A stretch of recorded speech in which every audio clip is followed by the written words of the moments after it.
Hello, everybody, and welcome back to the Women Who AI Summit. Kelley here, founder of the Women Who AI Summit, and I could not be more excited to be here in this session today with the amazing Brittany Long.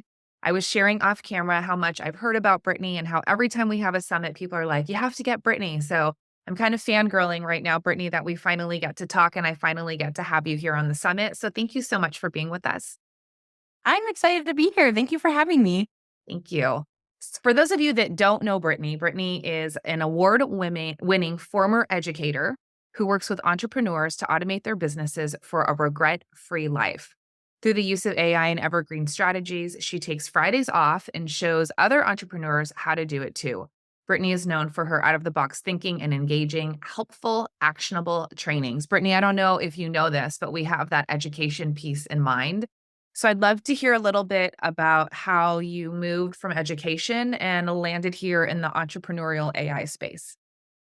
Yeah, so I was in education for 2 years. My dad taught for 37 years, and I thought, well, if I want to help people, I guess this is the only way to do it because that's just really what I had seen growing up. I didn't really see a lot of women doing other things.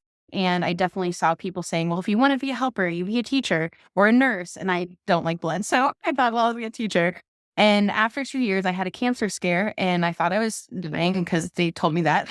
And after 2 weeks, I had a second opinion and it turned out they were totally wrong. But those that 2 week period really changed my life. I thought, if this is how am I okay with spending my last year of life doing this? And the answer was no. And so that's kind of how I look at everything that I do now if this is my last year on life and on this earth, am I okay with how I'm spending it? And so it really kind of directs how I do my offers, how I do my business. And so when ChatGPT kind of came on the scene, I was like, this is going to help me have that regret-free life so that I never feel what I felt again during that 2 week period where I thought that I was dying. I don't ever want to experience that again. So AI helps me have that regret-free life and also have that impact and be that helper that I've wanted to be my entire life. And so that's the short version of the journey out of teaching, figuring out this isn't what I want to do. I went into email marketing and copywriting after that. So I have that background in marketing. But I also realized when when ChatGPT came on the scene, I was like, oh, this is going to significantly impact my business as a copywriter, as an email marketer. And I thought, well, I can either be scared of it or I can pivot now and start adding AI in instead, which I think is what we'll see a lot of copywriters doing in the future anyway. I thought I might as well be at the front of this. That's so interesting because I was a middle school teacher. I don't know if you knew that. I taught middle school for 15 years. I was in the classroom for Wow. 15 years. That's where my background in curriculum actually comes Mhm. from. And I also went through breast cancer in October 2021. And prior to that, I was like playing around with Jasper, just like what can it do? And I was using it, but I was using it inconsistently. But it was that moment when I went through the diagnosis of realizing like I can't run my business and like go on this Yeah. journey by myself. And so like how can I start leveraging tools to really help my business so that I stay consistent? Because of course, kids still need food, right? Regardless of what Right. kind of things we're going through. And that's really when I leaned back in. So it was almost for the exact same reason, that trigger of like, I need to lead in and figure out how I can work smarter and not harder if I'm going to go through this and be able to conserve my energy. So there's so many parallels, I think, in your story that resonate with me. And I would imagine that that is also the foundation behind that kind of innovative, holistic approach that you seem to take when it comes to using AI. So can you share a little bit about that whole idea of the holistic approach that you kind of envision when you're integrating AI?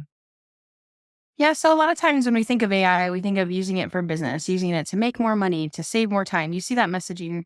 I mean, at least I see it everywhere because I'm clicking on all the ads. So you see it everywhere. But what we don't really see a lot is using it for the life stuff, the meal planning, the figuring out what to bring on your trip. Maybe you're going to an event or something like that. And maybe this is just a problem I have, but I never really know what to wear or to bring. And so I just copy in the information about the event that it's going to be. And I say, give me some suggestions on what to wear at this event. Just taking out some of the mental load of things that we spend so much time thinking about that we don't necessarily need to. So I mentioned meal planning is another one that I use it a lot for. My kiddo was having a temper tantrum the other day. And I tried everything that I've read about in books. I have tried, and I was just kind of at my wit's end. And so I went to ChatGPT and I said, basically, this is what's happening. This is what I've tried. These are the feelings that are coming up for me. And so I use it as almost like a parent coach and therapist all in one. Oh, And not only did it give me some suggestions I hadn't tried yet, it even affirmed, it was like, "You're doing a really great job." And I was like, "That's what I needed to hear." And so even using it for those kind of things that I mean, our life is just so much more than the work that we do. And so we can add it into the other pieces that are taking time away from what we really want to be doing. That's, I think, the best way to be using it is not just for business, but for life too. and I love that because I think it's just such a fresh approach, because like you shared, so much of what we're seeing in all the conversations is how can we leverage it for business, which obviously there's amazing ways to leverage it for business. But I think a different perspective that sometimes women have is that, yes, we're running our business and a good part of us are also running our household. And so not that men don't take part in that, but I think it really is that like the mom mode of we're running our business and we're still thinking about the laundry and what's for dinner and grocery shopping, right? And things like that. And so I really like how you're sharing that, part of that innovation isn't just being creative within your business. It's also looking at how can I use it to leverage in my personal life so that I gain more time. And like you said, sometimes just using it as a sounding board, and just going to it when maybe you're having a tough mom moment and there's nobody else around. And so you're looking for innovative ideas. And of course, ChatGPT has evolved so much that now it's getting more personable and can give us that, great job and, you're Mhm. on the right track and things like that, which I love that you've shared because I do think that's a thing that I know I need sometimes in my day. And, I think like, am I gonna have to call my mom? Am I gonna have to like call my friend to get that?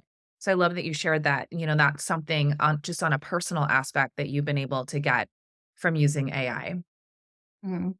Yeah, it's really made a difference too in mindset. I have a mindset coach as well, but sometimes if I just need something quick where I'm like, man, I'm feeling really out of sorts today or I'm really in a funk. Here's what I've tried. What else can I do right now to kind of get out of this funk or, start to feel in a more positive direction than I am right now? Or, I want to run a marathon this year, but I haven't run in 3 years. So how do I do that? And just having a starting point, I think is really helpful. I'm not saying, to cut out your mindset coach or anything like that 'cause I don't think I ever will, because I love mine. But just having something that I can go to real quick to be like, "This is what's happening right now. How can I get out of this funk?"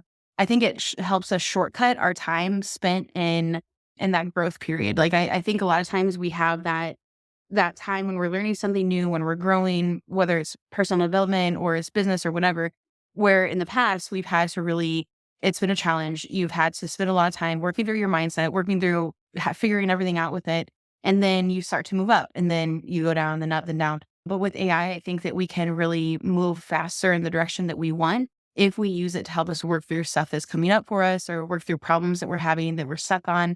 Like I had a problem the other day. I can't even remember what it was now, but it would have taken me in the past, it would have taken me hours to figure out. But instead, I just hopped on and I was like, hey, this is what's happening. This is a problem I'm encountering. I'm not sure how to do it's something with my website. I'm not sure how to do this. And it told me what to do. I tried it. It worked. And I was able to move on in minutes instead of hours. And so I think we can really shorten the period between having an idea and getting it done.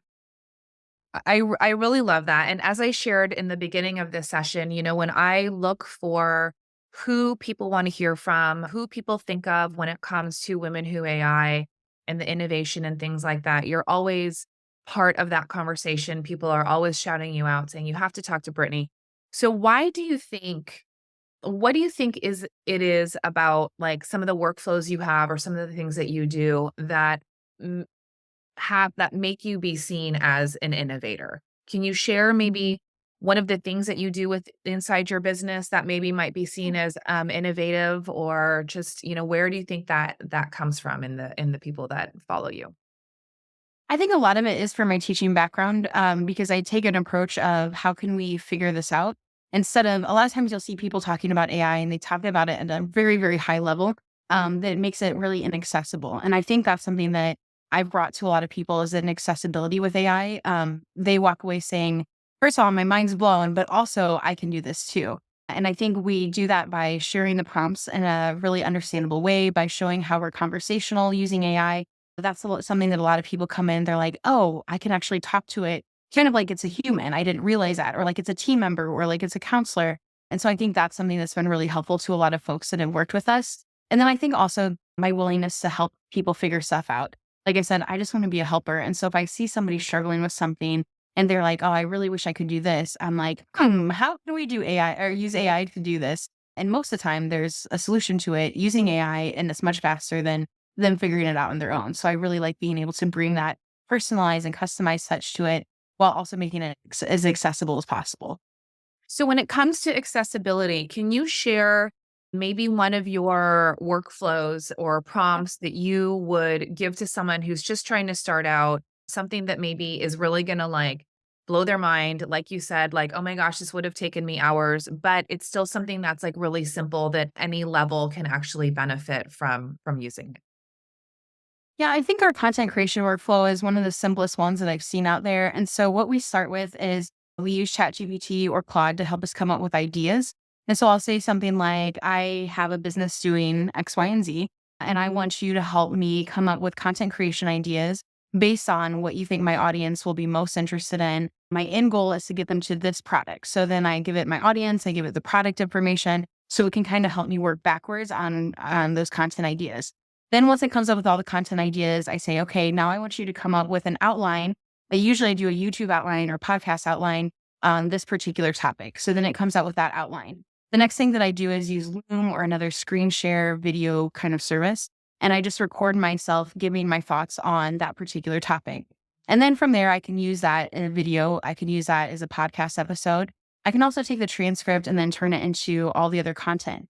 And I like doing it this way because then it's coming from my voice. It's my idea still. It's not me just taking and hoping that it's correct or hoping that it's right. I really want to make sure that it's actually coming from me. And so that's why I like doing the transcript for that.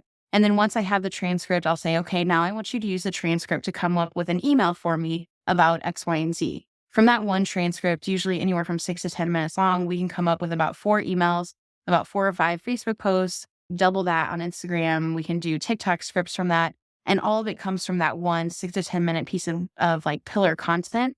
And so just to kind of overview of the workflow, I go idea to emails, or sorry, I missed a step there, to blog posts, to LinkedIn articles, to emails, to Facebook, to Instagram Reels/TikTok, and then to tweets if I'm doing tweets or threads. And so that's the workflow. That's the process through which I go. And I find going from biggest to smallest, so like blog posts down to tweet or thread is best because then we're taking the most expanded version and then shortening up as we go. That seems to be the fastest route that I found. And so it's something that anybody can do, that anybody can start with because everybody has ideas about their own content.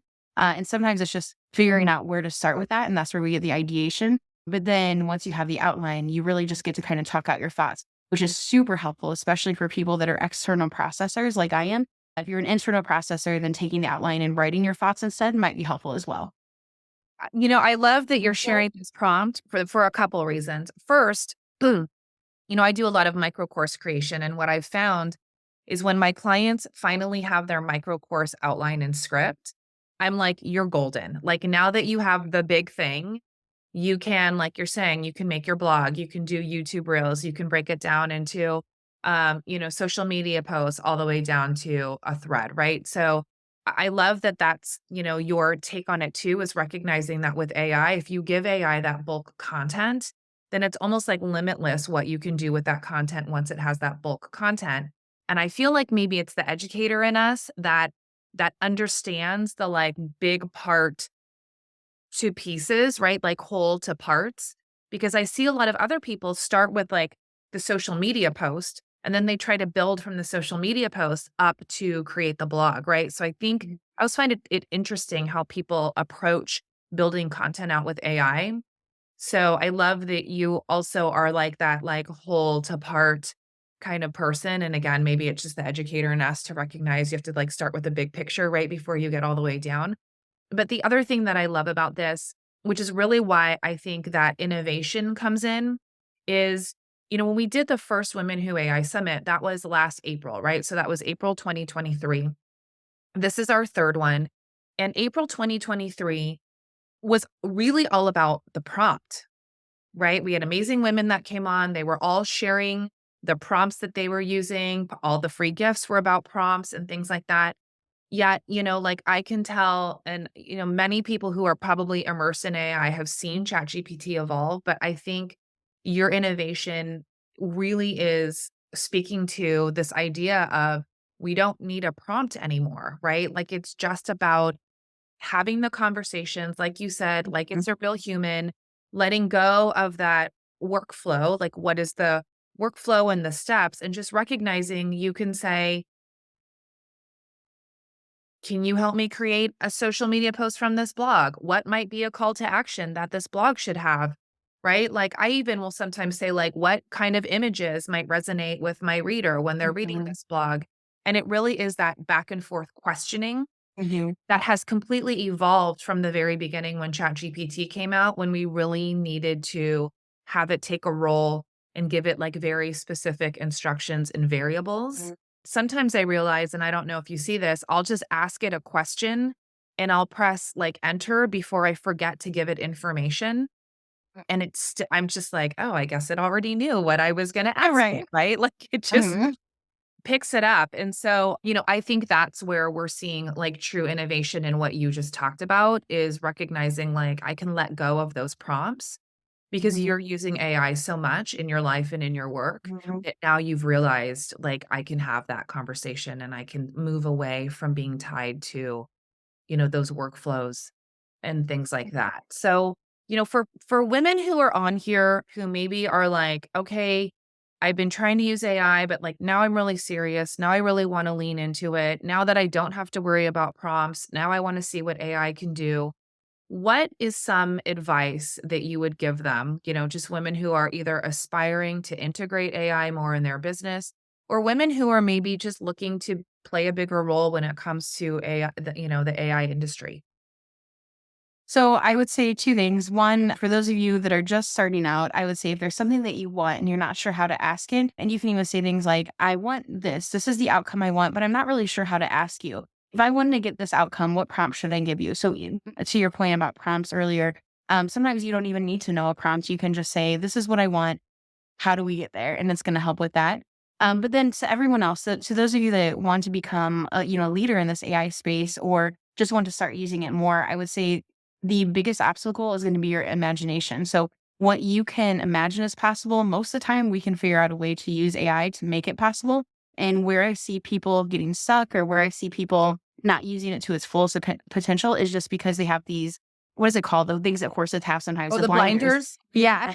They just, I mean, we only know what we know. And so spend time seeing what other people are doing, watch other people actually, going in there and typing things in and see how they're prompting it, how they're asking questions.